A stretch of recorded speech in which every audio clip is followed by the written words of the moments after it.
अपने घर में ले आए, आओ महाराज हमारे घर चलो, हमारे घर चलो। अच्छा, कुबा जी जो भक्त थे पर इनकी पत्नी वो भक्त नहीं थी। और गृहस्थ जीवन में ये सबसे बड़ा दुर्भाग्य होता है, पति भक्त हो पत्नी यदि भक्त ना मिले तो भैया वो गृहस्थ तो नहीं चल सकती। हमारे संतों में तो एक कहावत कहते हैं, बोले वैष्णव पति अवैष्णव नारी, माने पति भक्त हो और पत्नी भक्ता ना हो तो वो जोड़ी कैसी है। संत कहते हैं वैष्णव पति अवैष्णव नारी, ऊंट बैल की जोड़ी प्यारी। अब एक ऊंट और एक बैल की जोड़ी बैलगाड़ी में लगाओ तो बताओ गाड़ी चलेगी क्या? तो नहीं चलने वाली। गृहस्थ जीवन में तो दोनों भक्त हो, लेकिन एक बात ध्यान रखना, पति भक्त है और पत्नी भक्त नहीं है तो पत्नी भक्त बन जाए भगवान की कृपा मानना। पत्नी भक्त हो पति भक्त ना हो तो पत्नी अपने धर्म के बल पे, अपने पातिव्रत के बल पे अपने उस विमुख पति को भी सम्मान में लगा दे, ये पत्नी की विशेषता। कुबा जी की पत्नी अभक्ता है, उनके संतों के प्रति श्रद्धा नहीं थी। बेचारे कुबा जी संतों को घर में ले आए, दो चार महात्मा कहीं से मिल गए, चलो चलो महाराज भोजन पानी घर में हो जाए।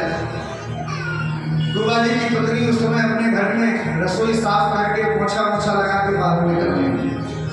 माता ने रसोई साफ करके जब बाहर निकले उसके बाद उनसे तो एक चाय की भी मत कहो। उस समय यदि तुमने कह दिया कि देवी थोड़ा और दो चार लोग आ रहे बना दो तो फिर क्या हाल होता है, इसका अनुभव आप लोगों को ज्यादा होगा। माताओं की भरोड़ी चढ़ जाती है। कुबा जी ने अपनी पत्नी से कहा देवी अब क्या करें, महात्मा आ गए, दो चार छह महात्मा हैं, थोड़ा भोजन बना दो उनके लिए और दूर से आए हैं साथ खाएंगे। कुबा जी की पत्नी ने कहा तुम्हारे बाबा बैरागियों के चक्कर में तो परेशान हूँ, कहाँ तक बना के खिलाऊं? ये निठल्ले बाबा बैरागी घूमते रहते हैं, कहाँ से पकड़ के ले आते, कब तक बनाऊं? अपने आप बनाओ। कुबा जी ने कहा देखो देवी क्यों ना कटवा रहे हो, घर में संत हैं, अरे जो मन करे सो बना दो। जब प्रार्थना करी तो थोड़ी बहुत दया आ गई और रसोई में जाके मोटे मोटे रोटी के टिक्कड़ और एक भाजी रखी थी, वो भाजी बना के रख दी, लो खिला दो महात्मा। कुबा जी ने देखा तो मन में बड़ी पीड़ा हुई, संत जन आए बताओ ये खिलाएंगे हम? अरे संतों को तो सुंदर पकवान बना बना के खिलाना चाहिए, इनके मुख के द्वारा तो भगवान ही प्रसाद पाते हैं। थोड़ी देर में सौभाग्य से कुबा जी की पत्नी के भैया अपने मित्रों के साथ ससुराल चले गए। जैसे अपने भैयाओं को देखा कि अब तो गलगल हुए, अरे भैया बड़े दिनों के बाद आए हो, आओ आओ घर में बैठो, बड़े दिनों में बहन की याद आई, चलो कोई बात नहीं अब तुमको मैं भोजन बना देती हूँ, साथ ताकि बना। अब तो अपने भाइयों के लिए उनके मित्रों के लिए कुबा जी की पत्नी ने बड़े सुंदर घर में व्यंजन बनाए, दाल सब्जी रोटी पूरी कचौड़ी न जाने क्या क्या व्यंजन बना दिए। बढ़िया सुंदर खुशबू आने लगी। कुबा जी ने रसोई में झांक के देखा तो अरे भाइयों के लिए इतने सुंदर पकवान और संतों के लिए रूखी रोटी। चलो कोई बात नहीं देवी, हम भी तुम्हारी पत्नी हैं, घबराओ ना। घर का जितना पानी रखा था सब पानी बहा दिया और अपनी पत्नी से बोले देवी घर में जल की एक बूंद भी नहीं है, पानी तो भर के ले आओ। अरे मैं तो भूली गई, अभी लाई। मटकी लेके पानी भरने के लिए चली गई। तब तक कुबा जी ने संतों से कहा महाराज बैठो, पहली पंक्ति तो आप ही की होगी। संतों की पहली पंक्ति संत भगवान जैसे राजे तो भाइयों के लिए जो भोजन बना के रखा था वो सब संतों के सामने परोस दिया। संत बोले भैया हम भोजन ऐसे थोड़ी करते हैं, गिलास में पानी तो लाओ, थोड़ा आचमन करना पड़ेगा भोजन के पहले, बिना आचमन के कैसे करें? कुबा जी ने कहा महाराज क्षमा करो, यदि जल आ गया तो भोजन नहीं हो पाएगा, आप तो शुरू करो। अरे बोले भाई जल आ गया समस्या खड़ी हो जाएगी, एक काम करो दाल थोड़ी पतली है, दाल के पानी से धो लगा लो, आज भगवान प्रसन्न हो जाएंगे।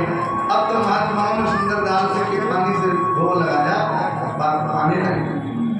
कितनी देर में कुबा जी की पत्नी आई और उसने जैसे ही देखा कि संतों की पत्तल में हमारे भाइयों के पकवान आग खिली हुई, हमारा नेत्र लाल क्रोध में भर गई, अपने जल की मटकी नीचे रखी और तेज आवाज में संतों की तरफ देख के बोली जो खाओ सो गाय खाओ, जो खाओ सो गाय खाओ। क्रोध में कह दिया।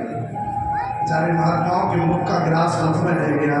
अरे हम संत जन हैं, भगवत प्रसाद की आराधना करते हैं, कहती है कि जो खाओ सो गाय खाओ, हम गाय खाने वाले हैं। क्रोध में तो कह दिया। कुबा जी ने जैसे ही सुना तो कुबा जी खत्म काम गए कि नहीं महाराज, ये संत उठ के चले गए तो ये तो बहुत बड़ा अपराध हो गया। ये मेरी पत्नी ने क्या कह दिया। संत बोले अब मैं नहीं खाऊंगा, मैं जा रहा हूँ। कुबा जी ने तुरंत अपनी बुद्धि दौड़ाई, अरे महाराज बैठो, क्यों तुम्हारी पत्नी इतना अपमान कर रही है, जो खाए तो गाय खाए, हम नहीं गाय खाने वाले हैं, हम नहीं खाएंगे क्योंकि हम जा रहे हैं।